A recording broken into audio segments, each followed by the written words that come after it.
ఓంకారం చెప్పండి నాతో పాటు. ఓ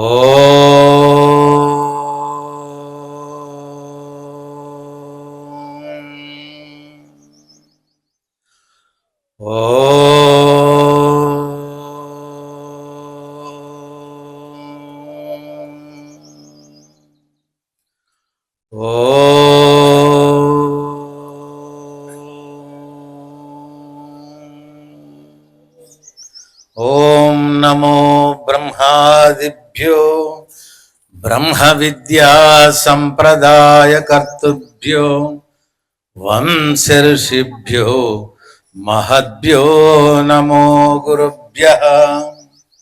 యం బ్రహ్మా వరుణేంద్ర రుద్ర మరుతః స్తున్వంతి దివ్యైస్తవైః వేదైః సాంగపదక్రమోపనిషదైః గాయంతి యం సామగాః.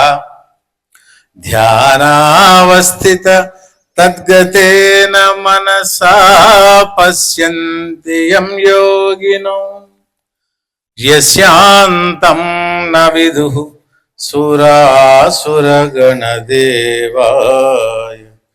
తస్మై నమః.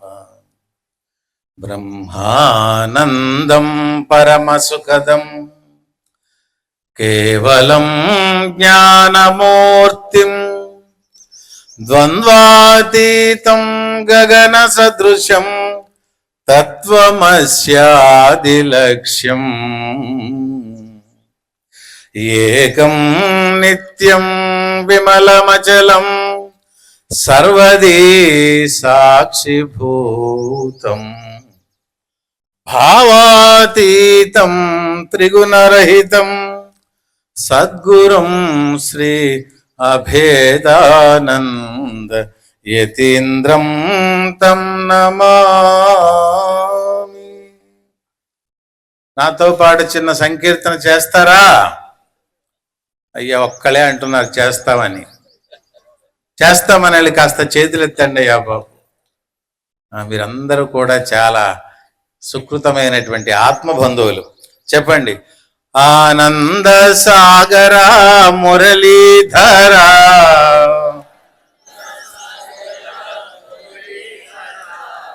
ఆనంద సాగరా మురళీధరా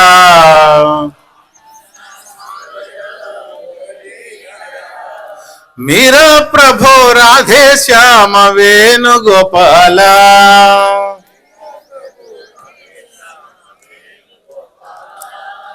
మీరా ప్రభో రాధే శ్యామ వేణుగోపాల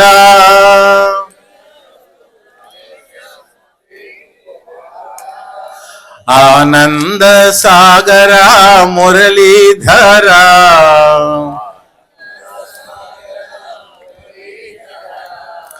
నంద యశోద ఆనంద కిశోర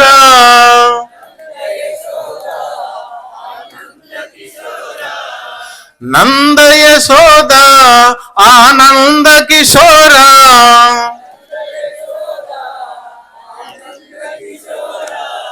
జై జై గోకుల బాల జై వేణుగోపాల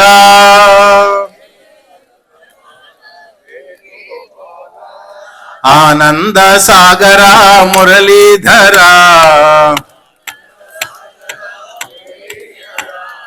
మీరా ప్రభు రాధే శ్యామ వేణుగోపాల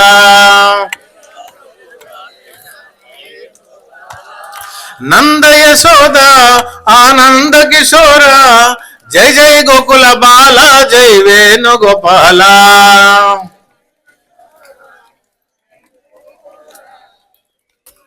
ఒక 50 సంవత్సరాల నుండి మనం వింటున్న 2 వాక్యాలు మనకు గుర్తుండవు. జయ శ్రీకృష్ణ పరమాత్మకి. మనందరము కూడా, ఇక్కడ ఉన్నవారందరూ కూడా జ్ఞానులే. అజ్ఞానులు ఎవ్వరూ ఇక్కడ లేరు. వేదికపై ఉన్నవారు, సభాస్థలలో కూర్చున్నవారు అందరూ కూడా దివ్యమైనటువంటి జ్ఞానమూర్తులు. కాకపోతే నేను జ్ఞానిని అన్నటి విషయం మరిచిపోతుంటాం ఈ మాయలో పడి. దానివల్ల దాన్ని పునరావృతం చేసుకోవటానికి, జప్తికి తెచ్చుకోవటానికి మహాత్ములు ఇటువంటి దివ్యమైన వేదాంత సభలు నిర్వహిస్తుంటారు. అయ్యా మానవుడవా, నువ్వు మానవుడవు కావు, మాధవుడవు. ఈ విషయం నీవు మరుస్తున్నావు. అనిత్యమైనటువంటి పదార్థాలతో, అనిత్యమైనటువంటి వస్తుజాలంతో, అనిత్యమైనటువంటి బంధాలతో నీవు జ్ఞానివి, నీవు పరమాత్మవి అన్నటువంటి విషయాన్ని మరచి ఎరుక లేకుండా ప్రయాణం చేస్తున్నావు. బ్రహ్మనమనగా వేరే పరదేశమున లేదు, బ్రహ్మమనగా తానే బట్ట బయలు. తన్ను తానెరిగిన తానెపో బ్రహ్మంబు, విశ్వదాభిరామ వినురవేమా.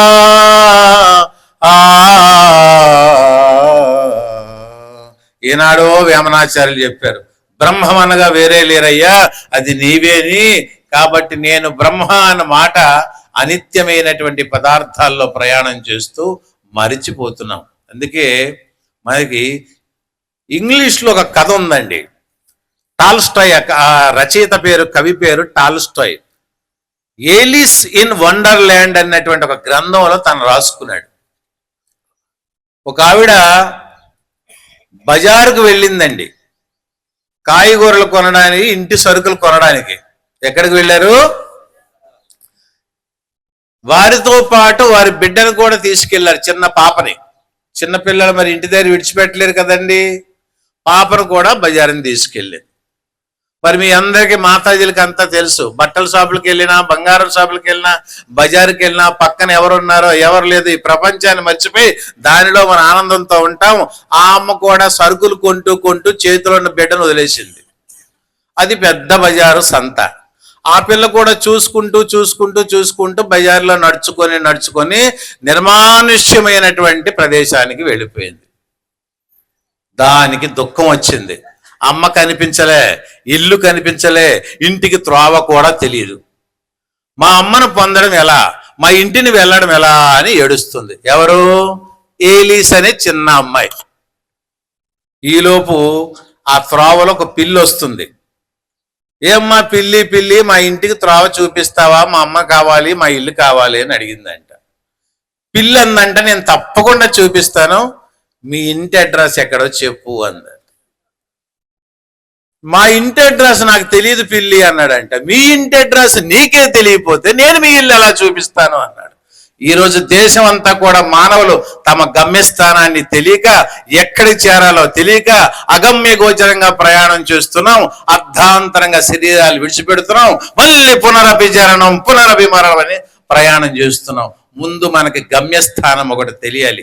మన గమ్యము మన గూటికి చేరుకున్నటువంటి ప్రయాణం ఏదైతే చేయాలో ఆ ప్రయాణాన్ని ఒక్కటి విడిచిపెట్టి అన్యమైనటువంటి ప్రయాణాలు చేయటం వల్ల మన గూటికి మనం చేరుకోలేకపోతున్నాం. యథార్థమా కాదా? అవునా కాదా? కాబట్టి ప్రతి ఒక్కరు కూడా వారి వారి గమ్యాన్ని గుర్తుంచుకోవాలి. ఉదాహరణకి చెప్పాలి అంటే, ఏమిటి మీ సందేహం అంటే, మాకు ఎప్పుడు మోక్షం అని అడగండి అన్నారట. ఎవరు? చిలుక. సరేలే అడుగుతానని పాపం ఆయన చక్కగా గురువు గారి దగ్గరికి వెళ్ళి ఆ సత్సంగం విన్నారు. అందరూ కూడా సత్సంగం అయిన ఎవరింటికి వారు వెళ్ళిపోయేటప్పటికి గురువు గారు మీకు తెలుసు కదా, నేను ఒక చిలకను పెంచుకుంటుంది, ఆ చిలక మీకు ఒక ప్రశ్న అడిగిందని. ఏమిటి నాయన అంటే, నాకెప్పుడు మోక్షం అడిగింది అన్నారు. గురువు గారు ఆ మాట విన్నంటనే కూర్చున్న కుర్చీలోనండి ఇలా ఒరిగిపోయారంట. ఈయన అనుకున్నాడంటే శిష్యులు ఏదో నీడు చెల్లారు, వచ్చేసాడు. దిక్కుమాలిన చిలక ఏమి ప్రశ్న వేసిందో గాని మా గురువు గారు పక్కకు పడిపోయారని మనసులో అనుకుంటూ ఇంటికి వచ్చాడు. ఏమయ్యా యజమాని గారు ప్రశ్న అడిగావు అంటే, ఏం ప్రశ్న అడిగావు? దిక్కుమాల ప్రశ్న అడిగావు, నువ్వు అడిగిన ప్రశ్నకి గురువు గారు పడిపోయారు అన్నారు. సరేలే చిలుక మనసులో అనుకుందంట, మీ గురువు గారు చెప్పింది నాకు అర్థమైందిలే. సరి చక్కగా రాత్రిపూట పాలు తాగింది, తెల్లవారు పంజరంలో తాను కూడా చక్కగా పడిపోయింది. నౌకరులు చెప్పారు, యజమాని గారు చిలుక ఊ అనట్లేదు, అనట్లేదు, పడిపోయింది అన్నారు. ఒరే చచ్చినట్టు ఉందరా, విడిచిపెట్టేండి రా అని తలుపు తీశారు. తలుపు తీస్తే చక్కగా ఎగిరిపోయి మహారణ్యంలో ఉన్నటువంటి చెట్టు త్వరలో ఉన్న తన గూటికి చేరుకుందే తప్ప ఇంకెక్కడికి కాలేదు. చిలుకుకున్నటువంటి వైరాగ్యం ఈ రోజు మానవులకు లేదంటే దీనిలో మనం అర్థం చేసుకోవాలి. దానికి బంగారు పంజరం పెట్టి, పాలు పెట్టి, వెన్న పెట్టి, అన్ని పెట్టినా తన గూడైనటువంటి అరణ్యములో గూటికే చేరుకుందే తప్ప ఇంకో దగ్గరికి చేరుకోలేదు. జై శ్రీరామ్. కానీ మనము మన గూటికి చేరుకోవడానికి మాత్రం ప్రయాణం చేయటం లేదు. మా బిడ్డలు, మా మినవలు, మా సంసారము, మా వాహనాలు, మా అంతస్తులు అంటున్నావు. ఏ అంతస్తులు తీసుకొని నీవు ఇక్కడికి వచ్చావు? ఏ అంతస్తులు తీసుకొని వెళ్తున్నావు? ఈ యథార్థాన్ని తెలుసుకుంటే చాలు. అందుకే చక్కగా మనకి అష్టావక్ర గీతలో ఒక విషయం చెప్పారు. అస్తి భాతి ప్రియం రూపం నామచేత్యంస్య పంచకం ఆద్యత్రయం బ్రహ్మరూపం తతోద్వయం జగద్రూపం. అస్తి భాతి ప్రియం నామరూపాలు మొత్తం 5. అస్థి భాతి ప్రియం రూపం నామ చేత్యంస్య పంచకం ఆద్యత్రయం బ్రహ్మరూపం జగద్రూపం తతోద్వయం. దృక్ దృశ్య వివేకం అష్టావక్ర గీతలో మహానుభావులు ఎంత చక్కగా చెప్పారు చూడండి. అస్థి అనగా ఉన్నది సత్, భాతి అనగా ప్రకాశించుచున్నది చైతన్యం చిత్, ప్రియం అనగా ఆనందం. సచ్చిత్ ఆనందం అనేవి బ్రహ్మకు సంబంధించినటువంటి బ్రహ్మానుభూతికి సంబంధించినవి. మిగిలిన 2 ఉన్నాయి చూడండి. నామరూపాలు ఏవైతే ఉన్నాయో అవి జడములు, జడస్వరూపమైనవి. ఈ రోజు ఉంటాయి, రేపు మార్పు వస్తుంటుంది, ఎల్లుండి ఉంటాయి, ఇంకోలా కనిపిస్తుంటాయి. ఆ 2ని ఎప్పుడైతే మానవుడు విడిచిపెడతాడో ఇంకా విడిచిపెట్టడానికి ఏమీ లేదు. నిరంతరం కూడా బ్రహ్మతత్వంతోనే విరాజిల్లుతుంటాడని మనకి దీనిలో ఉన్నటువంటి అర్థం అవుతుంది. కాబట్టి అటువంటి విషయాన్ని మనం అర్థం చేసుకోవడానికి ప్రయాణం చేయాలి. గమ్యాన్ని ఒకటి గుర్తుపెట్టుకుంటూ చక్కగా భగవంతుడు సృష్టిని సృష్టించాడా అన్నటువంటి విషయాన్ని స్వామీజీ వారు మాకు చెప్పారు కనుక దాని ప్రయాణం చేద్దాం. ముందుగా మనం తెలుసుకోవాలి అసలు మనం ఎవరం, మన పరిస్థితి ఏంటి, మనకున్నటువంటి ధర్మాలు ఏమిటి. దేహము, ప్రాణము, మనస్సు, బుద్ధి, అహంకారం అన్నటువంటి ఒక 5 ఉన్నాయి. ఈ 5కి ఒక్కొక్క ధర్మం ఉంది. దేహ ధర్మాలు ఏంటి? జననము, మరణము, అంతే కదా. దేహ ధర్మాలు జననము, మరణము. ప్రాణధర్మాలు ఆకలి, దప్పులు. ఇందాక స్వామీజీ వారు చెప్పారు, స్వామీజీ వారికి దాహం వేసిందని. ఆత్మకి ఎప్పుడైనా దాహం వేస్తుందా? అనాత్మకి దాహం వేస్తుంది కానీ ఆత్మకి వేస్తుందా? నారదుల వారు అక్కడే పప్పులో కాలు వేశారు. ఇక మనోధర్మాలు శోకము, మోహము మనోధర్మాలు. బుద్ధి ధర్మం ఏమిటి? బంధ మోక్షాలు. అహంకార ధర్మాలు కర్తృత్వ భోక్తృత్వాలు. ఈ 5 కూడా మనం తెలుసుకోవలసినటువంటి. కాబట్టి దేహము ఉంది అంటే, దేహం అంటే శరీరం, కాయం, తనువు, క్షేత్రం, ఇవన్నీ కూడా దేహానికి పేర్లే. తనువన్నా, కాయమన్నా, దేహమన్నా, క్షేత్రమన్నా ఒకటే అర్థం. జననము, మరణము దీని ధర్మం. అవునా? ఈ చెప్తున్నటువంటి విషయాలన్నీ అర్థమైతే అసలు సృష్టి ఉందా, సృష్టి సృష్టింపబడ్డదా, అసలు సృష్టి ఉందా లేదా అనే విషయం మీకే అర్థమైపోతుంది. ప్రాణము, ఆకలి, దప్పులు. ప్రాణం యొక్క ధర్మాలు ఏంటి? ఆకలి వేస్తుందా లేదా, మనకి దప్పిక అవుతుందా లేదా? కాసేపు మరొక 2-3 గంటలు మీకు కూర్చోబెట్టి చెప్పామనుకోండి, ఒక్కొక్కరు వెనక నుండి వెళ్తారు అలాగా. ఎక్కడికి? అన్నపూర్ణ మందిరానికి వెళ్ళాలి. ఎందుకంటే జఠరాగ్ని భక్ష్య భోష్య లేహ్య పదార్థాలు జామలో జీర్ణం చేసినటువంటి శక్తి జఠరాగ్ని స్వరూపనే నేను ఉన్నానన్నాడు పరమాత్మ. ఆయన పని ఆయన చేసుకుంటున్నాడు చక్కగా. ఆయన పని చేసి మనం చైతన్యం పొంది చక్కగా మీరు మహాత్ములు చెప్పినటువంటి జ్ఞానామృతమైన విషయాలు వినండి, చప్పట్లు కొట్టండి, ఆనందపడండి అని ఆయన లోన జీర్ణం చేస్తుంటే మనం మాత్రం ఆ పని వినట్లా. ఇక మనస్సు యొక్క ధర్మం ఏమిటి అంటే సుఖ దుఃఖాలు, శోకమోహం. ఏమని? ఆనందానికి ఉబ్బిపోతాం, కష్టం వచ్చేటప్పుడు బాధపడిపోతాం, చింతిస్తాం. ఇవన్నీ మనోధర్మాలన్నా మనసు ధర్మం అన్నా ఒకటే. ఇక బుద్ధి ధర్మాలు బంధము, మోక్షము. ఇక చిట్ట చివరిది అహంకారం యొక్క ధర్మము, కర్తృత్వ భోక్తృత్వాలు. ఇవన్నీ తర్వాత మనం ఏదైనా ఒక మాట చెప్పాలంటే, ఏమండి నేను మనస్సాక్షిగా చెప్తున్నానండి, నా అంతఃకరణ నుండి చెప్తున్నానండి అని ఇలాగ హృదయం మీద చేసుకొని కొంతమంది చెప్తారు.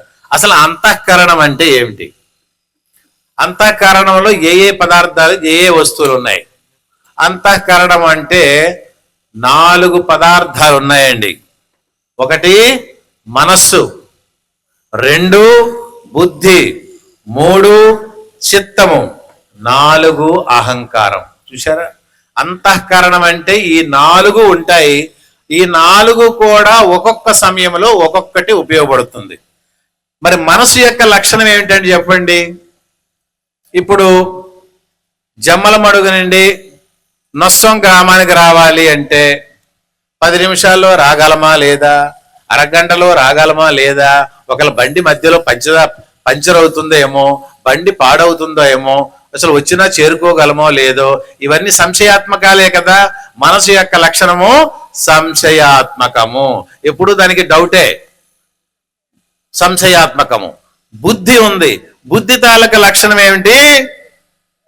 నిశ్చయాత్మకమైనటువంటి లక్షణం. బుద్ధి చూడండి, తప్పకుండా నేను 30 నిమిషాల్లో చేరుకుంటా, తప్పకుండా నేను ఉపన్యాసంలో చేరుకుంటా అని ఒక నిర్ణయాన్ని తీసుకొస్తుంది. నేను తప్పకుండా ఈ గంటలో నేను వంట చేయగలను, తప్పకుండా నేను పరీక్ష పాస్ అవుతాను, వ్యవసాయం చేస్తాను, ఏమైనా చేస్తాను. బుద్ధి యొక్క లక్షణం ఏంటి? నిశ్చయాత్మకము. ఇక 3వది చిత్తము, చింతనాత్మకమైనది. ఎప్పుడూ కూడా ఏ విషయాన్ని అయితే మనం అనుకుంటుంటామో దాన్ని నిరంతరము కూడా రమిస్తూ పట్టాలెక్కించేస్తుంది. ఆ పని చేయాలని అనుకుంటే ఆ చేసినంత వరకు కూడా అదే దాన్ని చింతన చేసుకుంటూ ఉంటుంది. భగవత్ ప్రాప్తి పొందాలి అంటే నిరంతరం ఆ భగవంతుడి కోసం మనం చింతనాత్మకంగా చేస్తుంటాం. చిట్ట చివరిది అహంకారం యొక్క లక్షణం. దాన్ని కార్యనిర్వహణ, ఫలభోగము. ఈ 2 లక్షణాలు కార్యనిర్వహణైన ఫలభోగమైన అహంకార లక్షణాలు. కనుక మరి ఇవన్నీ ఈ అంతఃకరణము ఒక్కొక్క సమయంలో ఒక్కొక్క పదార్థాన్ని, ఒక్కొక్క విషయం దాన్ని ఉపయోగపడుతుంది. మనసు 4 ఒకసారి కావు. ఇప్పుడు ఏ విధంగా అయితే ఒక పసివాడు పెద్ద అయిన తర్వాత యువకుడు అవుతున్నాడు, తండ్రి అవుతున్నాడు, తాత అవుతున్నాడు, ముత్తాత అవుతున్నాడు, ఉన్నవాడు ఒక్కడే. కానీ ఇక్కడ కూడా ఒక్కొక్కసారి ఒక్కొక్క పదార్థాన్ని, ఒక్కొక్క విశేషాన్ని పనిచేస్తుంటాయి. దీనిలో మనకి సాధారణంగా మానవుడు తృప్తి పొందాలి అంటారు. అవునా? ఎంత ఇస్తే అంత తృప్తి పొందండి అంటారు. అసలు తృప్తి ఎన్ని రకాలు? ఆధ్యాత్మికంగా వేదాంతంలో 2 రకాల తృప్తి మాత్రమే ఉన్నాయి. ఒకటి నిరంకుశ తృప్తి, రెండవది సాంకుచిత తృప్తి. నిరంకుశ తృప్తి, రెండవది సాంకుచిత తృప్తి. ఏమిటి నిరంకుశ తృప్తి అంటే? ఉపాధి రహితముగా కలిగినటువంటి ఆనందం ఏదైతే ఉంటుందో అది నిరంకుశ తృప్తి. ఉపాధితో ఆనందము అంటే మనం ఏదైనా పండు తిన్నామనుకోండి, మంచి కర్మ చేసామనుకోండి, ఇల్లు కట్టించామనుకోండి, వస్త్రాలు కొన్నామనుకోండి, ఉపాధి సహితంగా ఉన్నటువంటి ఆనందాన్ని సాంకుచిత తృప్తి అంటారు. ఉపాధి రహితముగా ఉన్నటువంటి దివ్యమైన భవ్యమైన వేదాంతాన్ని, జ్ఞానాన్ని ఏమంటారు? నిరంకుశ తృప్తి అని అంటారు. అయితే ఈ ప్రపంచానికి కారణం అన్నీ కూడా కేవలము 3 గుణాలతోనే అంత ఆధారపడి ఉందండి. అవునా? మరి ఆది శంకరాచార్యుల వారు ఒక మాట అన్నారండి చక్కగా, శ్రీయం త్యక్వా జగత్తత్వం జగత్యత్వా సుఖీ భవేత్ అన్నారు. శ్రీ అంటే ఎవరు? సాధారణంగా మనం స్త్రీ అని ఎవరిని అంటాము? పురుషులు, స్త్రీలు. స్త్రీ అనే పదములో సా, రా, తా అనే 3 అక్షరాలు ఉన్నాయి చూడండి. సా కింద తావొత్తు, కింద రావొత్తు, అంటే 3 అక్షరాలు. సా ఉంది, రా ఉంది, తా ఉంది. అంటే స్త్రీలో సత్వగుణం ఉంది, రజోగుణం ఉంది, తమో గుణం కూడా ఉంది. అసలు ఈ సత్వగుణానికి ఉన్నటువంటి లక్షణాలు ఏమిటో కూడా మనం తెలుసుకుందాం. సత్వగుణములో జ్ఞానం, తపోమౌనం, ధృతి అంటే ధైర్యం, ధర్మం, తితేక్షణం, ఉత్సాహం, నిశ్చలం, ధైర్యం, సాత్విక గుణ లక్షణాలు ఇవన్నీ కూడా. ఇక రజోగుణం చూడండి, గర్వము, క్రోధము, అహంకారము, సతీసంగం, ప్రేలాపన, అప్రియము, దంభము, మాత్సర్యము, రాజసము, ఇవన్నీ కూడా రజోగుణానికి సంబంధించినవి. ఈ గుణాలు ఉండబట్టే, ఈ గుణాలని దాటితే తప్ప ఆధ్యాత్మిక వేదాంత విద్య ఎందుకు రాదని నెక్స్ట్ మనం చెప్పుకుందాం. తమో గుణం ఒకటి అజ్ఞానం, రెండవది మోహం, మూడవది నిద్ర, చిత్త చాపల్యం, బుద్ధిహీనత, తర్వాత పాపిష్టం, పరపీడత్వం, తామసం, ఇవన్నీ కూడా తమో గుణాలు. ఎక్కువగా నిద్ర వచ్చింది అనుకోండి, ఏ గుణానికి సంబంధించిన వాళ్ళు? కాబట్టి మరి ఇక్కడ తమో గుణం వాళ్ళు ఎంతమంది ఉన్నారు? వాళ్ళకి వారే అర్థం చేసుకోవాలి. కనుక ఇటువంటి గుణాలతో ఈ మూడు కూడా సత్వగుణము, రజోగుణము, తమో గుణము, ఈ మూడు గుణాలు దాటితే గాని ఆధ్యాత్మిక విద్య మనకి చక్కగా అవలోకనం కాదు, దానిలో మనం ప్రయాణం చేయలేదు. అందుకే బ్రహ్మ విద్యకు కావలసింది అర్హత. ఒక జిల్లా కలెక్టర్ గారు మనం కావాలి అంటే సివిల్ సర్వీస్ అనేటువంటి IAS, Indian administration service pass అవ్వాలి, అవునా? ఒక ఉపాధ్యాయుడు కావాలంటే బిఈడి పాస్ అవ్వాలి, అంతేనా? ప్రతి ఒక్కదానికి కూడా అర్హత ఉంది. ఆధ్యాత్మిక విద్య, బ్రహ్మ విద్యకు కూడా అర్హత ఉంది. ఇదం తుతే గుహ్యతమం ప్రవక్ష్యామ్యనసూయవే జ్ఞానం విజ్ఞాన సహితం యజ్ఞత్వా మోక్షసే అశుభాత్. అశుభ రూపమైనటువంటి ఈ సంసార లంపటాల బంధనాల నుండి తొలగించి అత్యంత గుహ్యమైన, అత్యంత దుర్లభమైనటువంటి బ్రహ్మ విద్యను నీకు తెలియజేస్తాను అర్జున.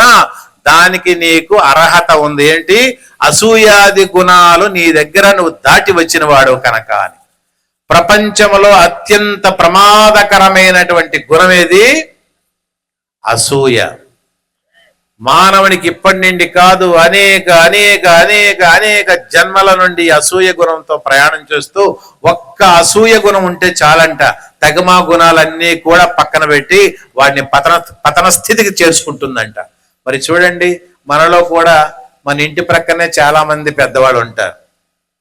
వారు ఏదైనా కారు కొనుక్కున్నారనుకోండి, భూమి కొనుక్కున్నారనుకోండి, వెంటనే ఏమంటారు? వారికేమండి, 2-3 బిడ్డలు ఉద్యోగస్తులు, మళ్ళీ రాజకీయాల్లో ఉన్నారు, కార్లైనా కొంటారు, బంగ్లాలైనా కొంటారు, వడ్డాలైనా చేస్తారు అంటాం. కానీ ఏ విధంగా ఆలోచిస్తారా? పూర్వజన్మలో కూడా ఆయన పుణ్యకర్మలు చేసి, నదులు తవ్వించి, బావులు తవ్వించి, అన్నదానాలు చేసి ఆశ్రమాలకు రక్షించాడు కాబట్టి ఈ జన్మలో ఈ భోగాలు ఉన్నాయని ఎవరికైనా ఆలోచన వస్తుందా? ఇది రాదు. వెంటనే అసూయ పడతాం. వాడు మన ఇంటి పేరు వాడు కాదు, మన బంధువు కాదు, మన చుట్టం కాదు. త్రోవలో ఎవరు మంచి బట్టలు వేసుకున్నా సరే వాడికి ఇబ్బంది. రైతు చూడండి ఎంత కద్దరు చొక్కా వేశాడని అంటారు. వాడు వేసుకుంటే నీకేమయ్యా, వాడు ప్రారంభంలో ఉన్నది వేసుకున్నాడు, వాడు గత జన్మలో వేసుకుంటాను అనుకున్నాడు, అప్పుడు దొరకలేదు, ఇప్పుడు వేసుకున్నాడు అని ఆనందపడాలా. వాడు పరజన్మలో బళ్ళు తొక్కుతాను అనుకున్నాడు, వాడికి దొరకలేదు, ఇప్పుడు దొరికే అనాలా. ఒరే వాడికి ఎవరా బాబు, 3 కూడా మగపిల్లలే, మాకు 3 ఆడపిల్లలే వచ్చారు అంటే అది కూడా మనకి వేదాంతంలో ఆడపిల్ల మగపిల్ల అనేమి లేవు. పురుషుడు అంటే పురములో నివసించిన వాడు అని అర్థం. అసలు ఉపనిషత్తుల్లో ఎంత చక్కటి విషయాలు చెప్పారు. ఒక జీవి శరీరం విడిచిపెట్టే ముందు ఇంకొక శరీరం రెడీగా ఉంటే తప్ప ఇక్కడ శరీరం విడిచిపెట్టవు. కానీ మన వాళ్ళు చాలా మంది భూతమై తిరుగుతాడు, ఆత్మై తిరుగుతాడు, సంవత్సరం చుట్టూ మా ఇంటి చుట్టూ తిరుగుతారు, మా మేడ మీద కూర్చుంటాడు, నేను తెల్లవారు వెళ్తుంటే మాకు కనిపించాడు, ఇలాంటి కళ్ళబొల్లి మాటలు చెప్పి వేదాంతానికి వాడు ఇది చేస్తున్నారే తప్ప ప్రపంచంలో మన భారతీయ వేదములో చక్కగా ఒక జీవితాల కర్మలు పూర్తిగా ప్రారబ్ధ కర్మలు తీరిన తర్వాత వేరే జన్మ పొందాలి అంటే వేరే జన్మకు సంబంధించిన దేహము కాయము రెడీగా ఉంటే వెళ్తుంది. గడ్డివాము పురుగు ఏ విధంగా అయితే తన మొదటి 2 కాళ్ళు వేరే గడ్డి పరక మీద కాళ్ళు పెట్టి రెండో కాళ్ళు తీస్తుందో, మానవుడే కాదు ఎవరైనా సరే ఒక శరీరం విడిచిపెడితే ఇంకొక శరీరం అక్కడ ఉంటే తప్ప ఈ శరీరం విడిచిపెట్టదు. ఇది మనం గుర్తుంచుకోవాలి. ఆ శరీరం ఎటువంటిది? ఇప్పుడు చేస్తున్నటువంటి కర్మల ఫలితంగా ఆ శరీరం ఉంటుంది. ఆ శరీరం ఏంటిది అని జీవుడికి కూడా తెలియదు. ఈ జీవుడు ఆ శరీరములోకి వెళ్ళేటప్పుడు ఆ శరీరము పురుష శరీరమా, స్త్రీ శరీరమా, నపుంసక శరీరమా, కీటక శరీరమా, జంతు శరీరమా, పక్షి శరీరమా అనేది తాను ఆ దేహములోకి వెళ్ళిన తర్వాత ఆ దేహ ధర్మం బట్టి తెలుసుకుంటున్నాడు. ఇది చక్కగా శ్వేతాశ్వేత ఉపనిషత్తులో మనకు తెలియజేశారు. అలాంటప్పుడు మనం ఇప్పుడు ఏ విధంగా అయితే ఇబ్బందులు పడుతున్నామో, ఇప్పుడు ఏ విధంగా అయితే కష్టాలు పడుతున్నామో, ఇప్పుడు ఏ విధమైతే అనిత్య వస్తువుల మీద ఆరాధన పడుతూ బాధలు పడుతున్నామో మళ్ళీ ఎవరైనా పడాలని కోరుకుంటారా? ఇప్పుడు ఏ విధంగా అయితే సకాలంలో కొంతమందికి చిన్న వయసులోనే వైధవ్యం వస్తుంటుంది, మళ్ళీ కావాలని ఎవరైనా కోరుకుంటారా? కోరుకోరు. కనుక భగవానుడు మనకి జ్ఞానాన్ని ఇచ్చాడు కాబట్టి చక్కగా ప్రతి నిమిషము అణువణువు కూడా స్వధర్మ పాలతో మనకు రక్షించుకుంటూ ఈ జీవితాన్ని చరితార్థం చేసుకోవడమే మానవ జీవిత లక్ష్యం. జై శ్రీరామ్. అంతటి స్థితి ఉన్నటువంటి జన్మ మనం పొందాం కాబట్టి మరి దాన్ని మనం చక్కగా ఆలోచించుకుంటూ పోవాలి. అందుకే సాధు నిశ్చల దాసు గారు విచార సాగరంలో ఒక 3 విషయాలు దివ్యమైనటువంటి బోధ చేశారు. ఆయనది ఉత్తర భారతదేశమే గాని అద్వైత శాస్త్ర సంస్కార రహితుడైన మూఢునకు జగద్రూప పరిణామమైన మాయ సత్యరూపముగా గోచరించును. Point number 1. పాయింట్ నెంబర్ 2, అద్వైత శాస్త్ర సంస్కార యుక్తి నిపుణుడైన పండితునకు జగద్రూప పరిణామమైన మాయ సత్ విలక్షణముగా గోచరించును. 2వ కేటగిరీ వాడు, మానవుల్లో 2వ కేటగిరీ. 3వ కేటగిరీ అంటాడు, బ్రహ్మ విద్వరిష్ఠుడైన జీవన్ముక్త విద్వాంసునకు జగద్రూప పరిణామమైన మాయ తుచ్చ రూపముగా గోచరించును. ఇప్పుడు సృష్టి ఉందో లేదో ఈ స్థానంలో క్లియర్ గా తెలిసిపోతుంది. మొదటిది ఏంటి? అద్వైత శాస్త్ర సంస్కార రహితుడైన మూఢునకు జగద్రూప పరిణామమైన మాయ సత్యరూపముగా గోచరించును. ఎండమావుల్లో నీరుందా? నీరు ఉన్నట్టు కనిపిస్తుంది, అవునా? దొంగలో దొంగున్నాడా? సాయంకాలం వేళ చీకటిలో కనిపిస్తుంటాయి, చెట్టులు మొదళ్ళు ఏవో దొంగలు కనిపిస్తాయి. దూరం నుండి చూస్తే వీడెవడో దొంగవాడు ఒక నిల్చోయినాడు అనుకుంటాం. దగ్గరికి వెళ్ళి మనం టార్చ్ లైట్ కానీ వేస్తే అది చూస్తే రోజు చూసినటువంటి దొంగే. దొంగలో దొంగ లేడు కదా, ఎండమావుల్లో నీరు లేదు కదా. గుడ్రాలకు సంతానం ఉందా?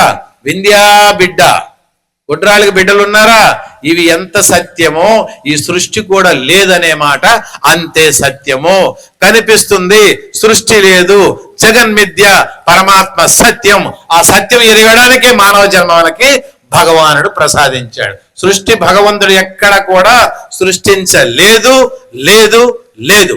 కానీ ఏదైతే 3 అవస్థల్లో ఉన్నదో, ఏదైతే 3 కాలాల్లో ఉన్నదో, ఏదైతే సనాతనంగా ఉన్నదో ఆ చిద్విలాసమైనటువంటి ప్రకాశవంతమైనటువంటి తేజోవంతమైనటువంటిది ఏ చైతన్యం ఉందో ఆ పరమాత్మే శాశ్వతుడు, ఆ పరమాత్మే అనాది, ఆ పరమాత్మే సర్వస్వం.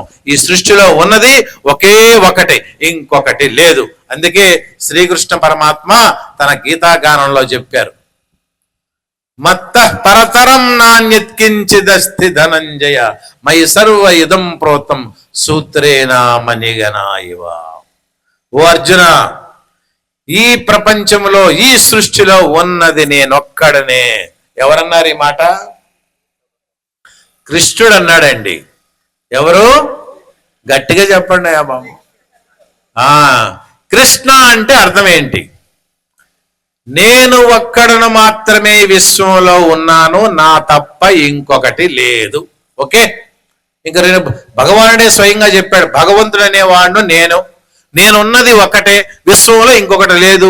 ఇంకొకటి లేదు అనేటప్పుడు ప్రకృతి ఉందా? సృష్టి ఉందా? కాబట్టి కృష్ణ అంటే ముందు అర్థం తెలుసుకోవాలి. కృష్ అంటే అపరిమితమైన ఆనందము. కృష్ అంటే అపరిమితమైన, నా అంటే ఆనందము, అపరిమితమైనటువంటి ఆనంద తత్వమే పరమాత్మ. ఆ పరమాత్మే శ్రీకృష్ణ పరమాత్మ. జయ శ్రీరామ్. చూసారా? మరి ఆ అపరిమితమైనటువంటి ఆనందమైనటువంటి కృష్ణుడు మనందరిలో కూడా చైతన్యమై ఉన్నాడు. ఉన్నాడా లేడా? ఉండబట్టే మీరు చప్పట్లు కొడుతున్నారు, వింటున్నారు, ఆనందంగా ఉంటున్నారు. ఒకవేళ లేకపోతే ఉంటే శివం, లేకపోతే శవం. రామనామ సత్య హై. కాబట్టి రామనామం ఒకటే సత్యం, ఇవన్నీ సత్యం కాదని చెప్తారు కదా శరీరం విడిచిపెట్టేటప్పుడు. ఇది కూడా పరమాత్మ కూడా చైతన్య స్ఫూర్తితో చైతన్యవంతుడై మనలో జీవుల్లో ఉన్నాడా లేడా? ఇప్పుడు కృష్ణుడు మనలో ఉన్నాడా లేడా? మనలో కృష్ణ ఉంటే మనం కూడా కృష్ణ పరమాత్మమా కామా? కాబట్టి మనందరం కూడా కృష్ణులమే. ఆయన ఒక్కడే కాదు, ఇక్కడ కూర్చున్న వారందరూ కూడా కృష్ణ స్వరూపాలే, ఇక్కడ కూర్చున్న వారందరూ కూడా రామచంద్ర స్వరూపాలే, ఇక్కడ కూర్చున్న వారందరూ కూడా దుర్గాంబలే, లలితాంబలే, సర్వమే. అయితే మరి మనం ఎలాగా కృష్ణుడిని మనం అన్నారు కదా స్వామి, నిజంగా మనం కృష్ణుడు అంటే కృష్ణుడు ఏ తత్వంతో ఉన్నాడు? అపరిమితమైన నిత్యానందంతో ఉన్నాడు. ఏనాడైతే మానవుడు నిత్యానందంతో ఉంటాడో, నిత్యానందంతో ఆనందంగా ఉంటాడో, అప్పుడు సాక్షాత్తు కృష్ణ పరమాత్మే. అంతవరకు దుఃఖభూయిష్టమైనటువంటి జీవుడు. జీవుడికి జీవాత్మ, పరమాత్మ, ప్రత్యేగాత్మ ఏమిటి తేడా? జీవాత్మ, ప్రత్యేగాత్మ, పరమాత్మ. జీవుడు దుఃఖభూయిష్ఠుడండి. ఇవి మూడున్నాయా, ఒకటే ఉందా? జీవుడే ప్రత్యేగాత్మ, ప్రత్యేగాత్మే పరమాత్మ. అనిత్యమైనటువంటి వస్తు పదార్థాలతో వెంటాడి తనకు తానే దుఃఖం తెప్పించుకున్నవాడు జీవుడు. ఏనాడైతే ఇది అనిత్యము కాదు, శాశ్వతమైనటువంటి పరతత్వం చెందిన వాడిని అనుకున్నాడో పరమాత్మ అవుతున్నాడు. ప్రత్యేగాత్మ అంటే వ్యక్తి శరీరంలో చైతన్య రూపంగా ఉన్నటువంటి విశేషం ఏదైతే ఉందో దాన్ని ప్రత్యేగాత్మ. పరమాత్మ సమిష్టి. సకల చరాచర జీవకోటిలో ఈశావ్యాస్యం మిదగం సర్వం యత్కించ జగత్యాం జగత్. ప్రతి ఒక్క పదార్థంలో, ప్రతి వస్తువులో, ప్రతి జీవిలో సమిష్టిగా ఉన్నటువంటి వాడు పరమాత్మ. ఏ జీవికి ఆ జీవి వ్యష్టిగా ఉన్నవాడు ప్రత్యేగాత్మ. దుఃఖ భూయిష్ఠుడు జీవాత్మ. అసలు దుఃఖం ఏమిటి? దుఃఖం అంటే ఏమిటి? దుఃఖం అంటే ఎలా వస్తుంది? దుఃఖము ఎక్కడుంది? జారి పడ్డామండి, కాలుకి దెబ్బ తగిలింది, దుఃఖం వస్తుందా, ఆనందం వస్తుందా? చెప్పండి అయ్యా బాబు, చెప్పండి. వస్తుందా కదా? స్వామీజీ వారు భోజనానికి విడిచిపెట్టకుండా 3 గంటలు కూర్చున్నా అనుకోండి, దుఃఖం వస్తుందా, ఆనందం వస్తుందా? చూసారా, మీకు ఆనందం, ఆయనకు దుఃఖం వస్తుంది.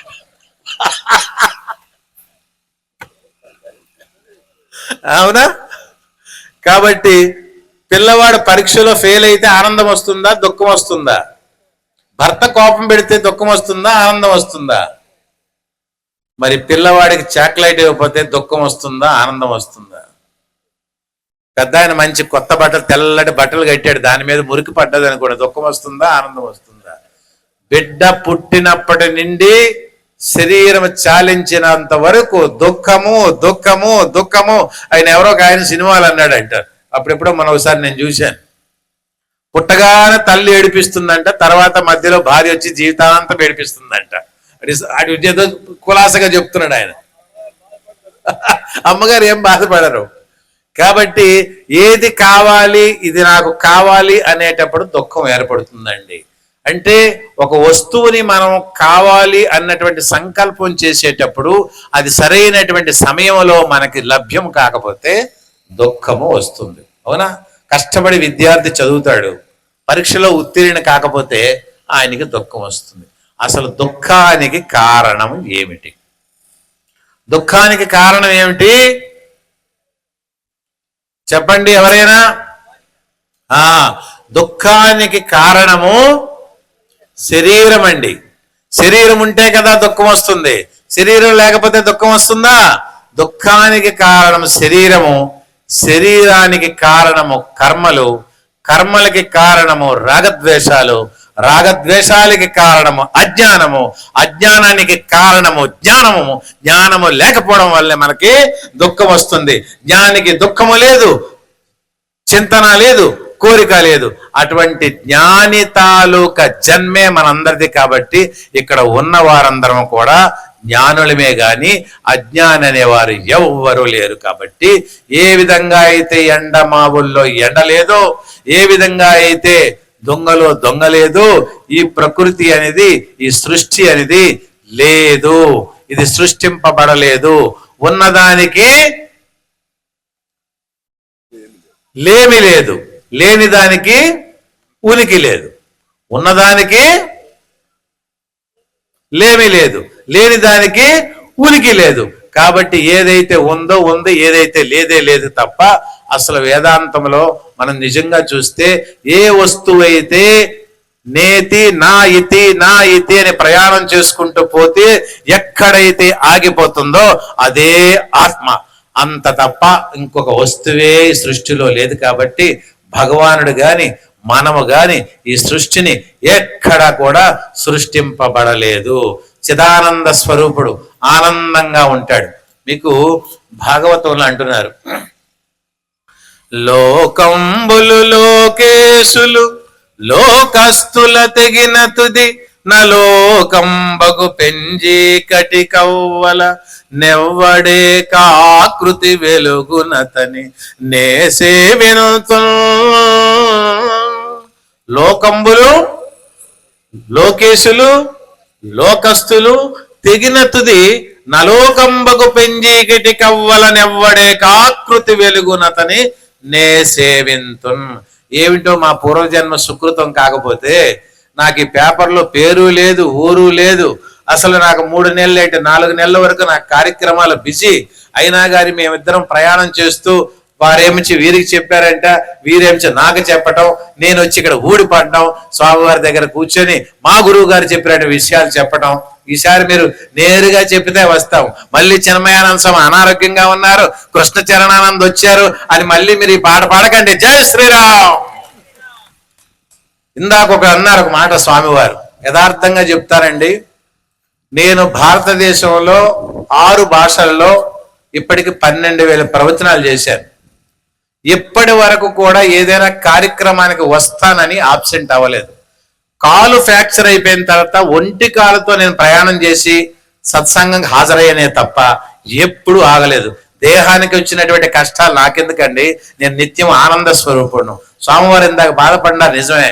సాధు అనేవాడు రోల్ మోడల్ గా ఉండాలి జనాలకి, సాధు అనేవాడు దిక్సూచిగా ఉండాలి ప్రజలకి భక్తులకి. రాకపోతే ఆయన అన్నారు, దగ్గు వచ్చిన జ్వరం వచ్చిన పోతే పోయాము, ఎప్పుడో పిండం పెట్టుకుని వచ్చాం, మళ్ళీ జగ్గులేంటి జ్వరాలేంటి, దరిద్రం రావాల్సిందే, వచ్చి తీరాల్సిందే.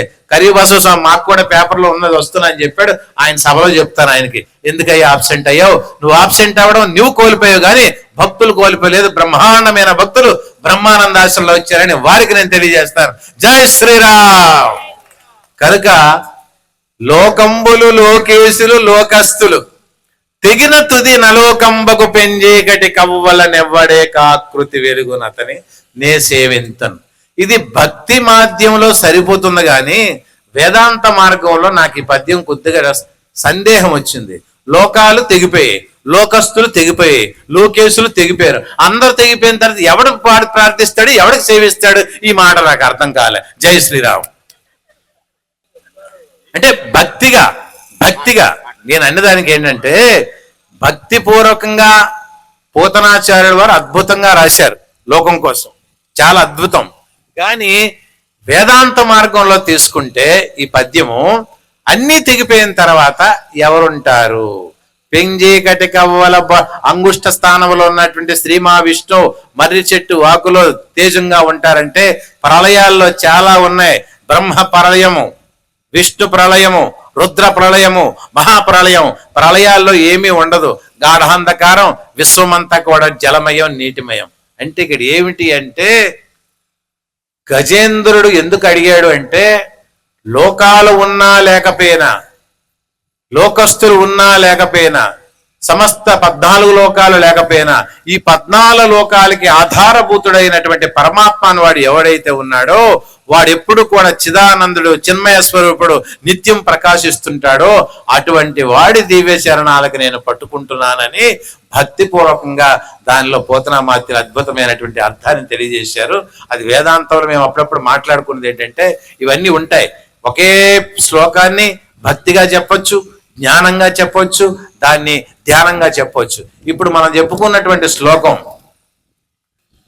అందుకే ఆధ్యాత్మిక విద్య, బ్రహ్మ విద్య, స్తోత్రీయ బ్రహ్మనిష్ఠులైనటువంటి సర్వసంగ పరిత్యాగుల సన్యాసులు వారు గురుముఖత, గురువు గారికి శక్తి మేరకు దివ్యమైన భవ్యమైన వత్సరాలు సేవ చేస్తూ అప్పుడప్పుడు గురువు అనుగ్రహంతో వారికి గురువు గారికి సంకల్పం కలిగేటప్పుడు ఒక మంచి మంచి విషయాలు జీవితంలో తెలియజేస్తుంటారు.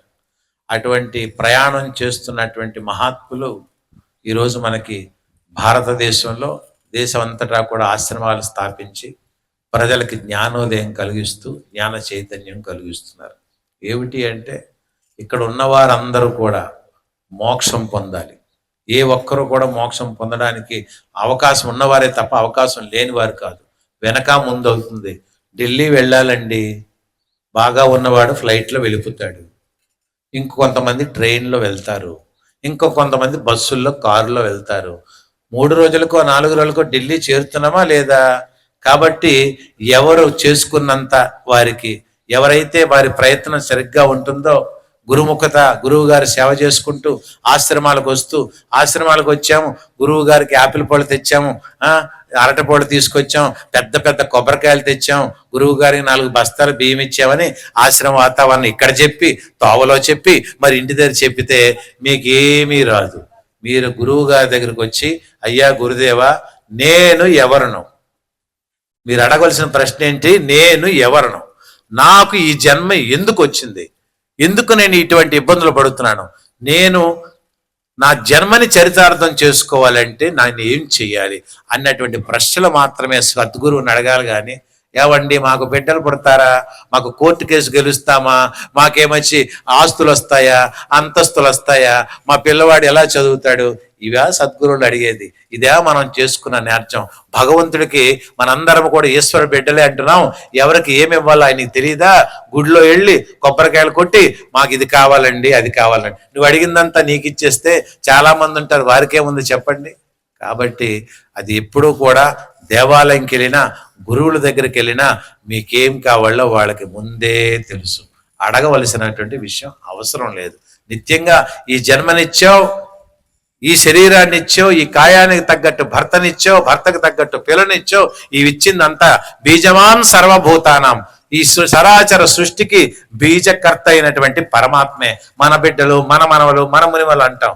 మన దగ్గర మనవలు లేరు, బిడ్డలు లేరు, ఇదంతా కూడా జూఠ. అందరము కూడా ఆ పరమాత్మని యొక్క బిడ్డలమే. కాబట్టి ఇక్కడ పురుషోత్తముడు ఒక్కడే ఉన్నాడు, వాడు ఒక్కడే పరమాత్మ. ఆ పరమాత్మ యొక్క దివ్య శక్తిని మనం తెలుసుకుంటూ ప్రయత్నం మన మార్గాలు. అందుకే ఇక్కడ అర్జునుడికి అసూయాది గుణములు లేవు. నరనారాయణులు నరుడు, సాక్షాత్ నరనారాయణుల నరుడు పరమాత్మతో కొన్ని వేల సంవత్సరాలు తపస్సు చేసుకున్నటువంటి దివ్య జ్ఞాని. అర్జునుడికి అవసరమా బ్రహ్మజ్ఞానం? అర్జునుడి ఉద్దేశించి పరమాత్మ కలికాలములో, కలియుగములో అల్పాయుష్ ఉన్నవారు, అజ్ఞానంతో ఉన్నవారు, తమోగుణంతో ఉన్నవారు, వీరిని ఎలాగైనా చైతన్యపరిచి సన్మార్గంలో ప్రయాణం చేయించాలని శ్రీకృష్ణ పరమాత్మ ఆనాడే 5000 సంవత్సరాల ముందు మనల్ని ఉద్దేశించి గీతాగానాన్ని చేశారు. అర్జునుడు విలపిస్తే, ఆర్ద్రత పొందితే మనందరికి భగవద్గీత వచ్చింది, అవునా? శ్రీరామచంద్రుడు ఆర్ద్రతతో విలపిస్తే యోగ వాసిష్టం వచ్చింది. పరీక్షణ మహారాజు విలపిస్తే భాగవతం వచ్చింది. మనకి విలపాలు లేవు, బాధలు లేవు. సమయానికి పొడ్డుందా, తిండుందా, టీ ఉందా, కాఫీ ఉందా, అది ఉందా, ఇది ఉందా అని ప్రయాణం చేస్తే ఏనాడు మనం పొందుతాం? శరీరానికి ఆరోగ్యం కావాలి అంటే దయచేసి వినండి. యోగి ఏకభుక్తం, భోగి విభుక్తం, రోగి 3 పూటలు తినేవాడు. మరి యోగికి ఎప్పుడూ కూడా, ఇందాక స్వామి చెప్పారు కదా, మితాహారం. ఆ మితాహారమే ఏకభుక్తం. 24 గంటలు తిండి గోల ఉంటే దానికి తగ్గట్టు రోగాలు కూడా అంచునే ఉంటున్నాయి. షుగర్లు కానీ, బీపీలు కానీ, రకరకాల జబ్బులు కానీ మానవుడికి దేని వల్ల వస్తున్నాయి అంటే కేవలం మనం తీసుకున్న ఆహారం బట్టే వస్తున్నాయి. 30 ఏళ్లలో మోకాళ్ళ నొప్పులు. మా చిన్ననాటి కాలం మా అవ్వకో మా నానమ్మకో ఎవరికో ఉండేవి మోకాళ్ళ నొప్పులు. అది కూడా 70-80 ఏళ్ళు దాటాక. ఇప్పుడు 25 ఏళ్ళ వాళ్ళు ఉన్న వాళ్ళకి, 30 ఏళ్ళు ఉన్న వాళ్ళకి స్వామివారు ఎక్కడ ఉంటారండి? పైన ఉంటారా? పైన ఉంటే మెట్లు ఎక్కలేవండి, కిందకి ఎప్పుడు వస్తారని 2 గంటలు అక్కడే కూర్చుంటారు తప్ప పైకి రాలేనటువంటి పరిస్థితి ఉంది. అంటే ఆహారాన్ని కంట్రోల్ చేయండి. శరీరం ఉంటేనే కదా సాధించేది. నది దాటాలంటే ఏం కావాలి? నావ కావాలా లేదా? పడవ కావాలా లేదా? పడవకి సిల్లులు కన్నాలు పడితే వెళ్ళగలమా? మరి ఇప్పుడు అందరికీ బీపీలు, షుగర్లు, సిల్లులు పడే ఉన్నాయి. ఇకనైనా సరే ఆ సిల్లులకి మందులు ఎలాగా వాడుతున్నారు కాబట్టి చక్కగా ఆహార నియమం తీసుకుంటే ఆ బీపీ కంట్రోల్ అయిపోతుంది, ఆ షుగర్ కంట్రోల్ అయిపోతుంది, శరీరం యొక్క భారము తగ్గుతుంది, మోకాళ్ళ నొప్పులు కూడా తగ్గుతాయి. మీరు ఏమైనా తినండి, ఏమైనా చేయండి. మనకున్నారు కదా డాక్టర్లు మందులు రాయటానికి. నాడి కూడా పట్టకుండా, అయ్యా మేము మీ దగ్గరికి వచ్చామయ్యా డాక్టర్ గారు, మాకు ఇంకా తలనొప్పి ఉందయ్యా, ఇంకా జ్వరం ఉందని చెప్పకముందే ఆడు 8 మందులు రాసేస్తాడు. చకా ముందు టెస్టింగ్కి వెళ్ళవయ్యా అన్నారు. ఆ టెస్టింగ్ అయిన తర్వాత 30,000 మనకు వదిలిపోతే మనకు జ్వరము లేదు, ఏమీ లేదు. 3 రూపాయలు పారాసిట్ మాత్ర ఇచ్చి పంపిస్తున్నాడు. అంటే మన అనుమానమే మనకి పెనుభూతం. శరీరం మీద ఎందుకు మనకు అంత భ్రమ? ఏనాడైతే వాడు పుట్టించాడో అదే సమయంలో, అదే టైంలో కర్మల ప్రారంభమై తీసుకెళ్ళిపోతాడు. మనం ఎన్ని మందులు తిన్నా, ఎన్ని చేశాను, ఇందాక చెప్పాను కదా, పోకన్మానద దేహమే విధమునన్ రక్షించి పోషించినన్, రాకన్మానవ హాని వృద్ధులు మహారణ్యంబులో దాగినన్, కాకన్మానవ పూర్వజన్మ కృతంబుల్ కాగల్గు నర్ధంబులన్, లేకన్మానవి ఎంత జాలి పడినన్ లేముల్ సిరుల్ రాఘవ అన్నారు. కాబట్టి ఎప్పుడు ఏది రావాల్సింది వస్తుంది. కాబట్టి శరీరం మీద మోహము అస్సలు ఉండకూడదు. ప్రతి చిన్నదానికి జ్వరం వస్తే హాస్పిటల్, దగ్గు వస్తే హాస్పిటల్. వాళ్ళు ఏం చేస్తున్నారు? వైద్యో నారాయణ హరి అన్నారు. వైద్యుడు సాక్షాత్ నారాయణ అని ఒకప్పుడు. ఇప్పుడు వైద్యరాజ నమస్తుభ్యం యమధర్మరాజ సహోదర యమతి హరతి ప్రాణానిచ ధనానిచ. ఇప్పుడు 2 పోతున్నాయి, ప్రాణము పోతుంది, ధనము పోతుంది.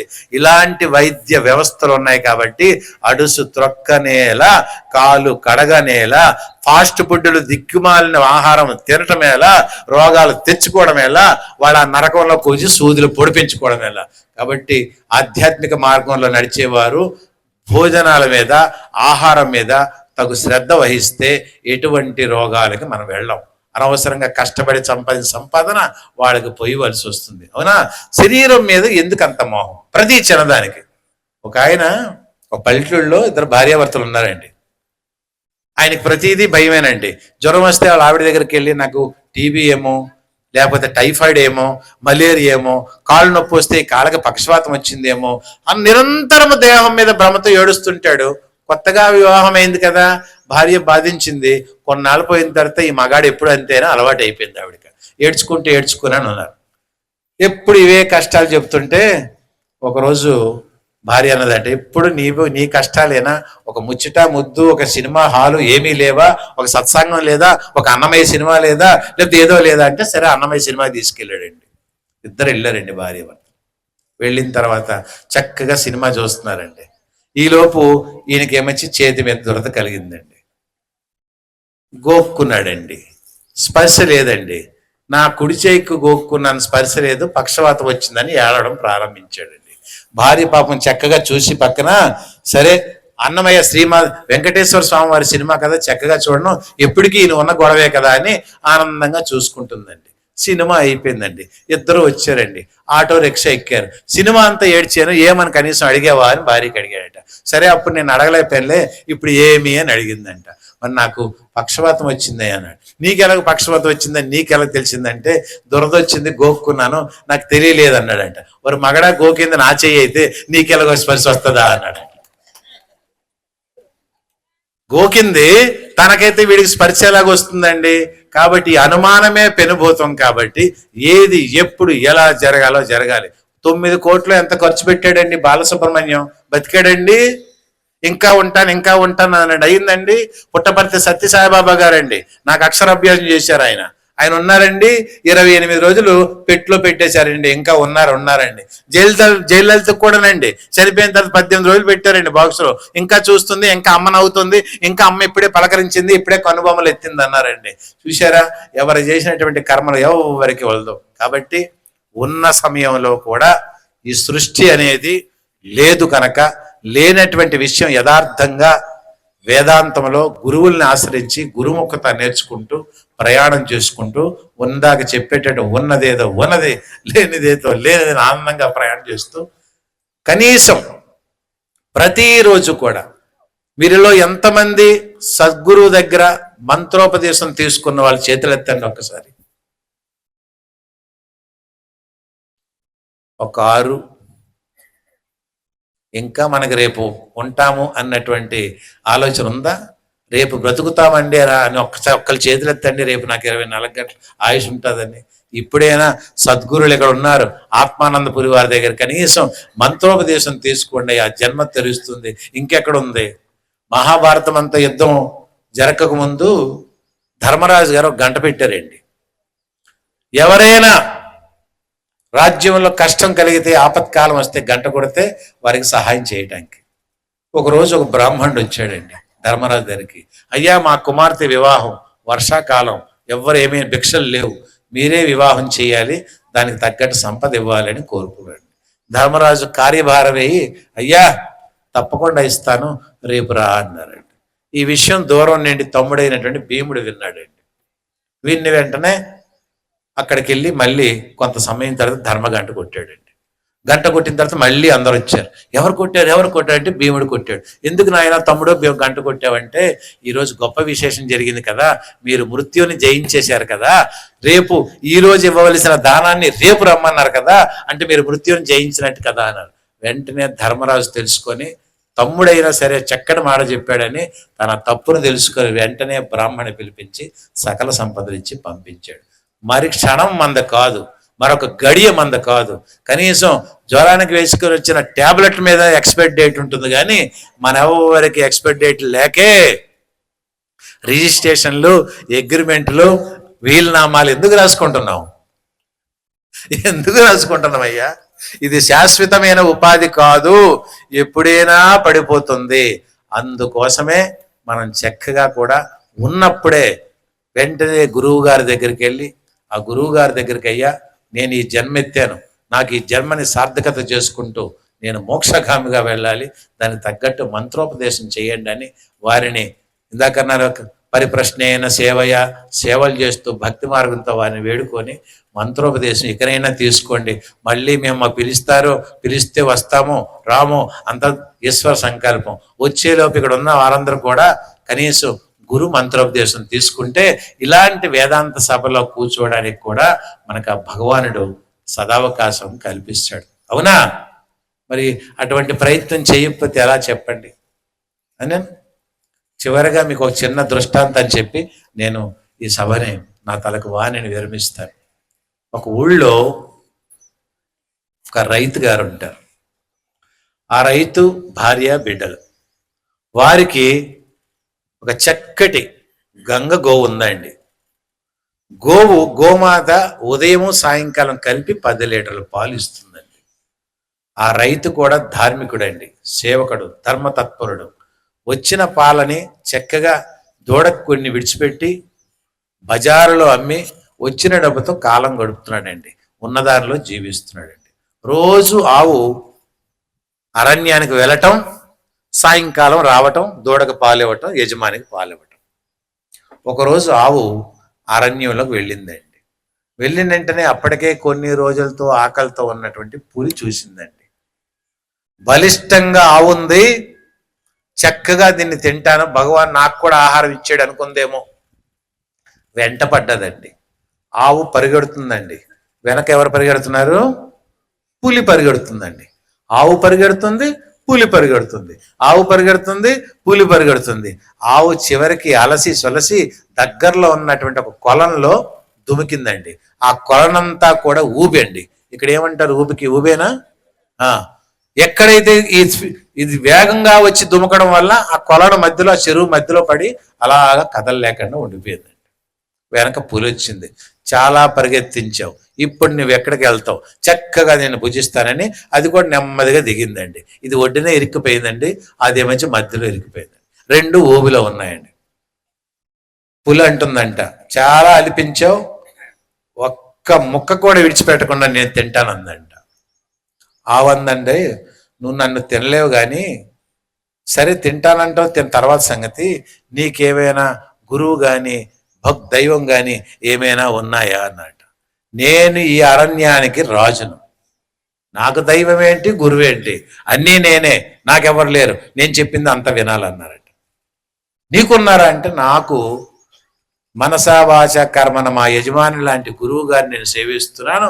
సాయంకాలం 5 గంటలకు నేను ఇంటికి వెళ్ళకపోతే ఆయనే లైట్ తీసుకొచ్చి వెతికి మరి నన్ను తీసుకెళ్తాడు అన్నట్టు. ఆవు తాలూకు ధైర్యం అది.